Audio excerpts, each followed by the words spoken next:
It's been more than 2 weeks since our 8 boats left Alicante, Spain. Cape Town, the finish line of the first leg of the Volvo Ocean Race, is now within touching distance. But just who will be victorious is anyone's guess.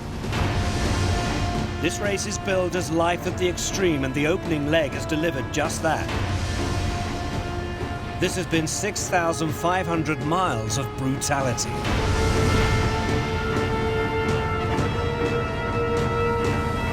Ericsson 4 have made their intentions clear on this charge out of the Mediterranean and south through the Atlantic. Olympic great Torben Grael fully focused on being first into Table Bay. They lead despite being down to 9 men. An infected knee forces watch captain Tony Mutter to leave the boat at Cape Verde. Grail's crew is rewriting history. Just got a 24-hour record! They scorch through the southern hemisphere at a rate of over 600 miles a day, a monohull record. Almost since leaving Alicante, Ericsson 4 has had Ken Reed and Puma's El Mostro as company at the front of the pack. You know they're sailing the boat really, really hard. You know they're not going to let up, so it helps keep the intensity up here. It's fun. It's good. It's very good. Chasing them hard towards South Africa is Green Dragon. Skippered by Volvo Ocean Race debutant Ian Walker, they were first to the scoring gate at Fernando de Noronha. What we mustn't do now is slow down. It's a bit of a worry. Hot on their heels is Ericsson 3. Skippered by Anders Luander, this Nordic crew lie fourth as the fleet heads through the South Atlantic. The 2 Telefonica boats continue to trade blows. 2 old friends going head-to-head, Bauer Becking on Telefonica Blue and Fernando Echevarri on Telefonica Black.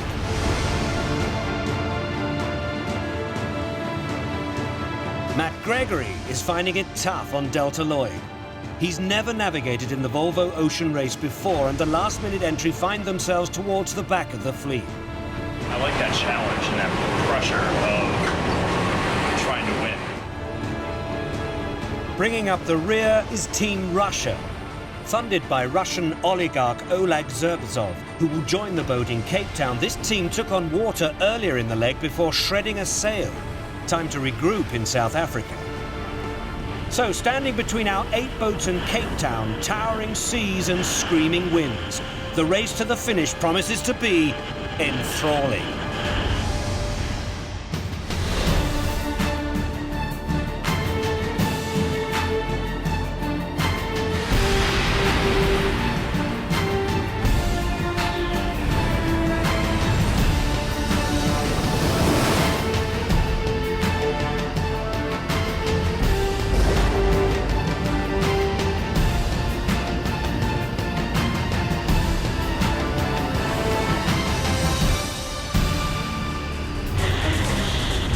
Ericsson 4's march to Cape Town is relentless.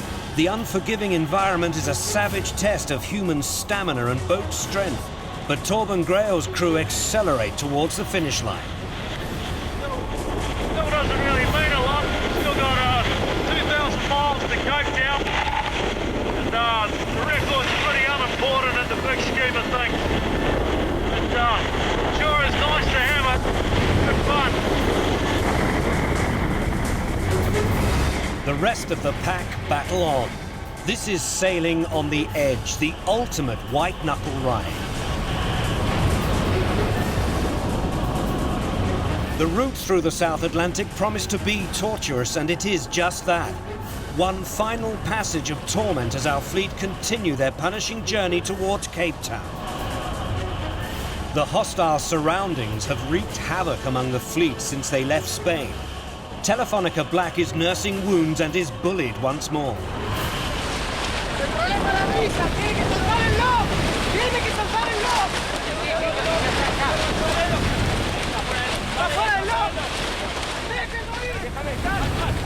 The sea claiming one of the boat's rudders, part of a dagger board, and the bowsprit.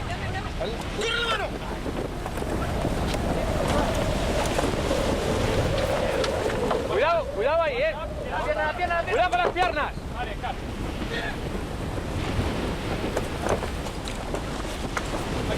I think something in the rudder broke.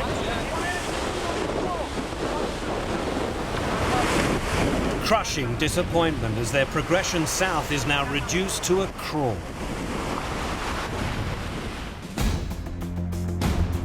The journey from the scoring gate of Fernando de Noronha, an island off the coast of Brazil, to Cape Town is demanding.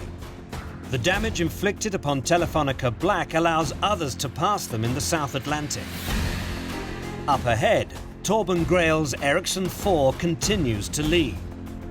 Ken Reed on Puma's Il Mostro remains his closest challenger on the run to the finish line.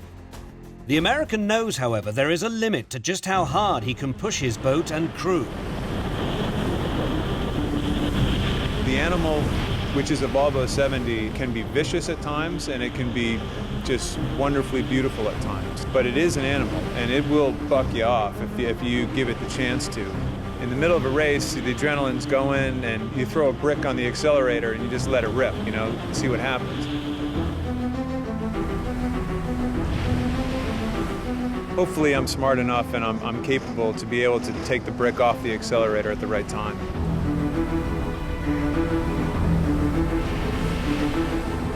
I can tell you that I've never been on a boat that's hit more stuff. There's a lot of stuff out in the ocean right now, and when you're going at these speeds, there's no chance of seeing it, and most of it's below the surface, whether it's logs or containers or other things. So I would say if there's anything right now that has me kind of nervous, it's what is in the water, that debris in the water that could be in our way that could break the boat. My family, my wife and my 11-year-old daughter, Tori, it goes back to the last experience in the Volvo race when I did the Ericsson program for the last 4 legs. Tragically enough, the second leg was the leg that Hans Horowitz was washed over the side and died. And it was right when my daughter was learning how to use the internet. And so she actually got on in the morning and found out that somebody had passed away in the race. And it was a huge deal for her because her dad, me, have traveled my whole life, you know. They come with me as much as possible, but now she's in school and Dad always leaves. Dad's always going somewhere. But never did anybody say Dad might not come back. And it was a major in our house for quite a while. You know, kid grabbed onto your ankle every time you're walking out of the house. All of a sudden I tripped over the Puma thing and this opportunity was coming up and I put it to vote in the house, you know. And Tori was slowly but surely kind of getting a little better with me leaving again, and she voted hard against it though out of the blocks. Kathy was on the fence and I of course voted for it. And I won over Kathy first because my daughter still looks up to her mom in a big way. And so once Kathy started saying, yeah, I think this will be okay, Tori slowly came around to now, once she figured out she could travel around the world and didn't have to go to school all the time, that was the key. Then all of a sudden she's in. She bought in.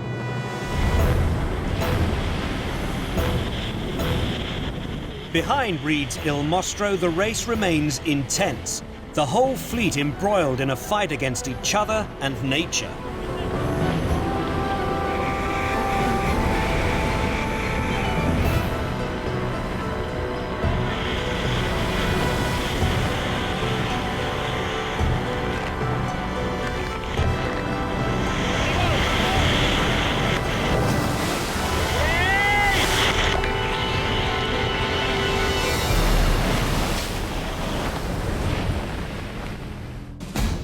The leading pair of Ericsson 4 and Puma's Il Mostro are being pushed by a weather system towards Cape Town, while the other 6 boats are forced to head further south.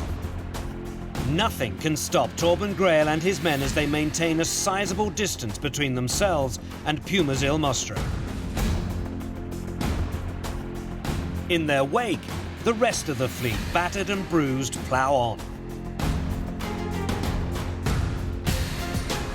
Ian Walker, skipper of Green Dragon, may be a Volvo Ocean Race debutant, but his crew revels in the hostile conditions. It's all right, a bit tame at the moment, but I guess when it gets dark we'll be being contained somewhat.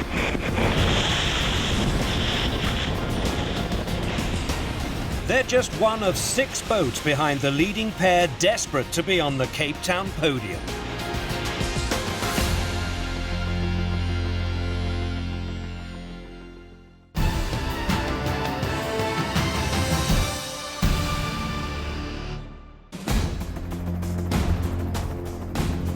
Cape Town awaits, a haven for our 8 weary crews. The first leg of the Volvo Ocean Race has hurt. Torben Grail and Ericsson 4 move to within striking distance of concluding an extraordinary journey. With 9 men, the Brazilian skipper has seen his crew smash the world monohull record and leave 7 boats playing catch-up as they close in on glory. Ericsson 4 cannot be caught. Dawn, Table Bay.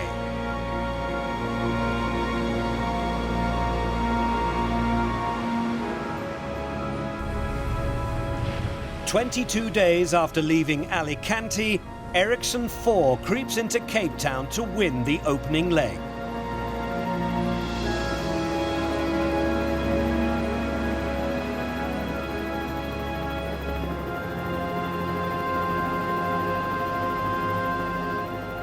There, waiting for them, Tony Mutter, who left the boat at Cape Verde with an infected knee.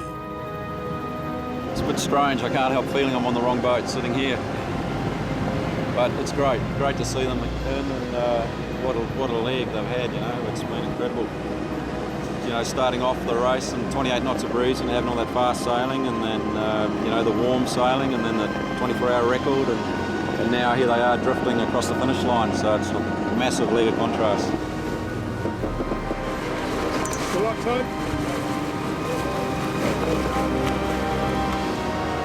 Got picked up by a fishing boat and then taken straight to a marina, got taken by a ambulance and was spent a night in hospital. Then I was connected up to intravenous antibiotics, and then our team doctor arrived the next morning and it took over all the care that I needed.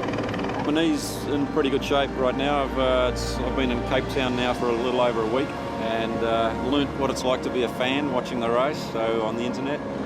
And I've been in rehab doing a bit of gym work on the knee, and it's going to be back to 100% by the time of the next leg. It's hard not being there, obviously. You know, 'cause I always feel like I've let the guys down a little bit, but they've done a remarkable job. Well done, mate. Awesome work.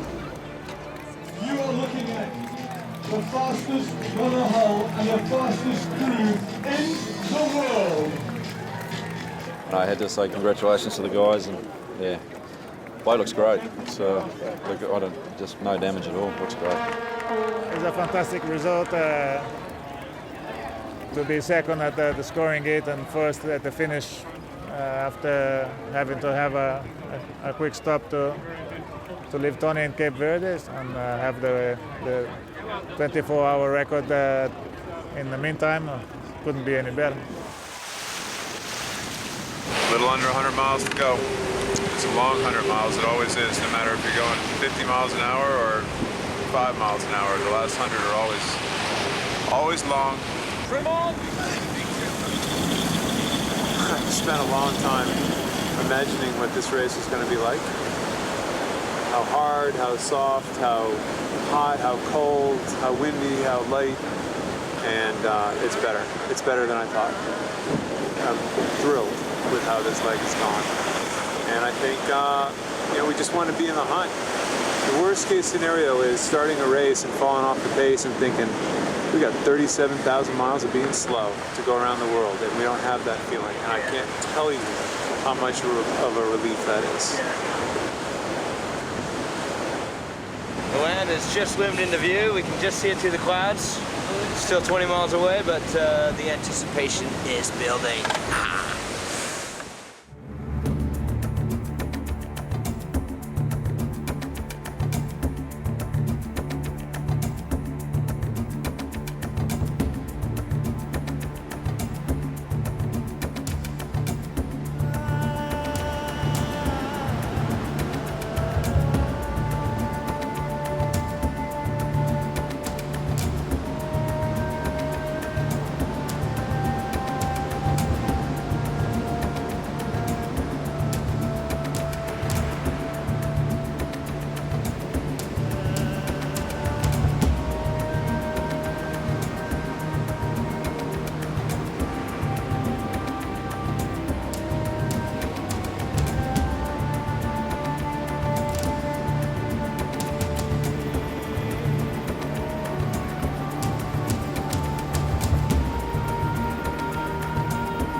My family's on the dock right now, my little daughter and my wife, and I think there's a steak sandwich in a not too distant future. That's the goal for sure. Funny faces, everybody. I just hope he gets off the boat and said, "Oh, I love this," you know. We're not like, "Yeah, I want to go home." You know, this is what we do. Yeah. And here they come. And here they come. Yeah. Exactly.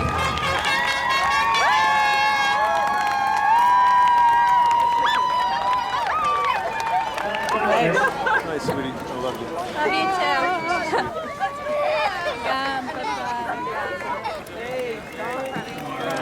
Oh, I'm so glad to see you.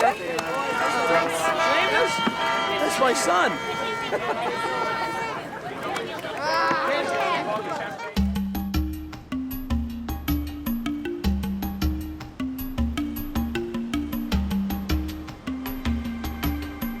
Just under 12 hours after Ken Reid and his Puma crew head for hot baths and warm beds, another Cape Town sunrise welcomes Ericsson 3 home.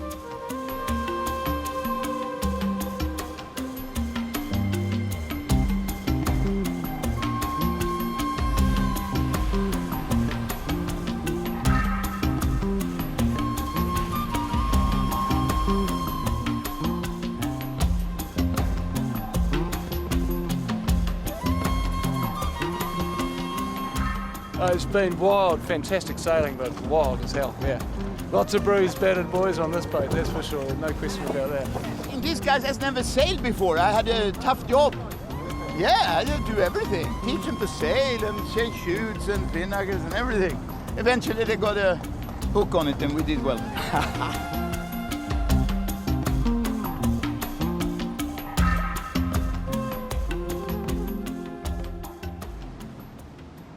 Anders Luander's Nordic crew is closely followed by Ian Walker on Green Dragon. For them, this leg has been a catalogue of incidents. With shredded sails, injuries and keel damage due to a collision with a submerged object, they finally limp into Cape Town.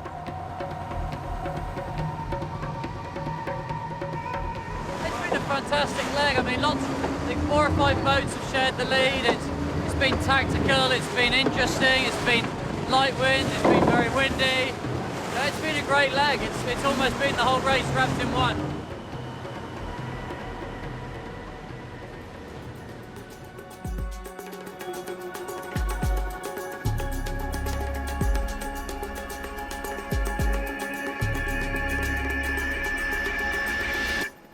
Despite having stopped for 12 hours in Gibraltar to make repairs, Bauer Becking guides Telefonica Blue over the line to finish 5th.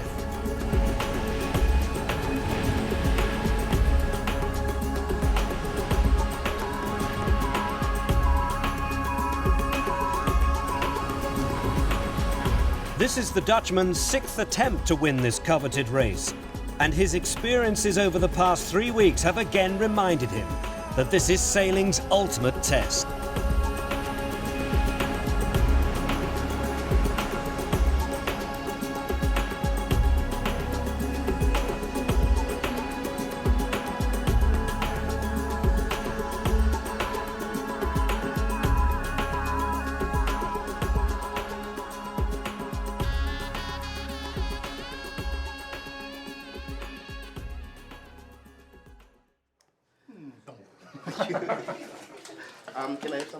Leg 1 has punished our 8 boats. It's also taken its toll on our sailors, including Bauer Becking. Normally I would have gone just over here, but now you guys follow me, so I go to the toilet. This only takes a minute.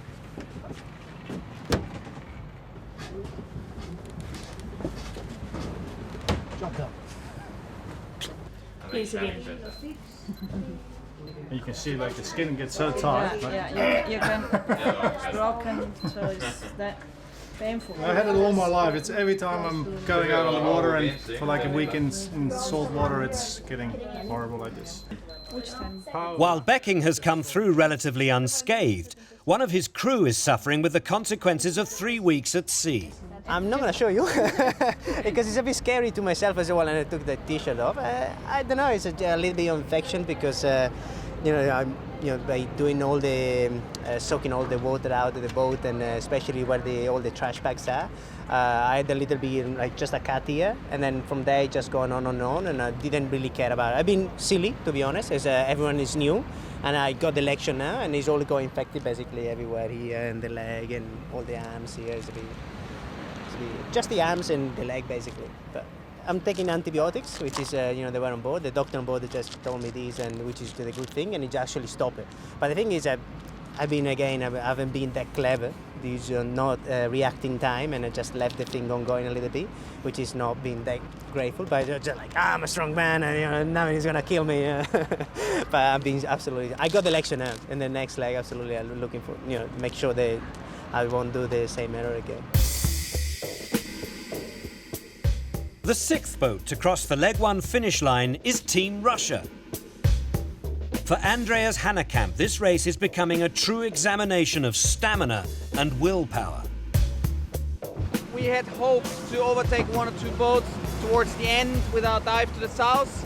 But I think, yes, we get what we deserve. You always get what you deserve in sailing.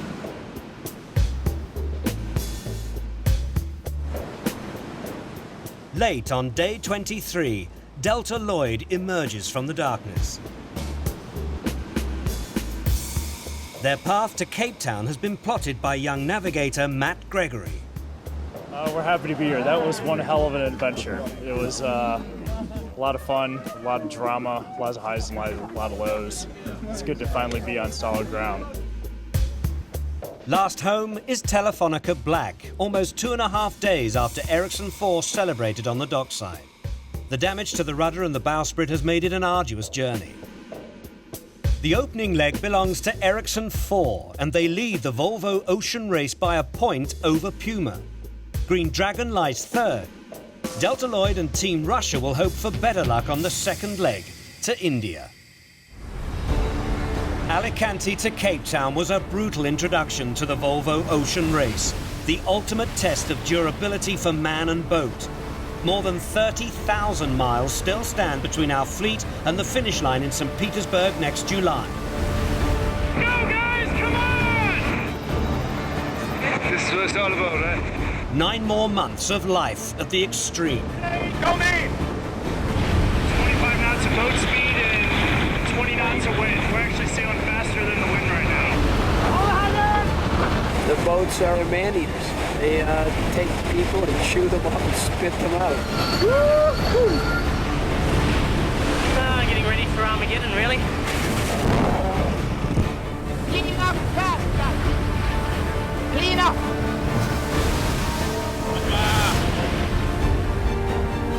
It doesn't get any better than this. Atlantic Ocean, surfing down the waves, boat that handles like a dream in this stuff.